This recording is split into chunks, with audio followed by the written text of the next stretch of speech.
ગાંધીનગર ખાતે મુખ્યમંત્રી ભૂપેન્દ્રભાઈ પટેલની અધ્યક્ષતામાં કરાયો આરટીઆઈ સપ્તાહની ઉજવણીનો પ્રારંભ। પ્રાપ્ત માહિતી અનુસાર મુખ્યમંત્રી ભૂપેન્દ્ર પટેલે જણાવ્યું હતું કે રાજ્ય સરકારની વિવિધ યોજનાઓ અને સેવાઓના લાભ નાગરિકોને ઘર આંગણે પહોંચાડવાની વ્યવસ્થા ઊભી કરીએ, જેથી ફરિયાદનો કોઈ જ અવકાશ ન રહે।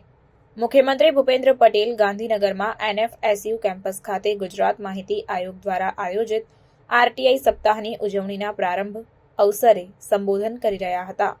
આ અવસરે મુખ્યમંત્રીએ જણાવ્યું કે વડાપ્રધાન નરેન્દ્રભાઈ મોદીએ પ્રજાજનોને ઘરે બેઠા યોજનાઓનો લાભ મળે તેવી વ્યવસ્થા કરવાનું લક્ષ્ય રાખ્યું છે। આ વ્યવસ્થાના ભાગરૂપે નાગરિકોને સેચ્યુરેશન એટલે કે 100% લાભ મળે તેવો સરકારનો પ્રયાસ છે।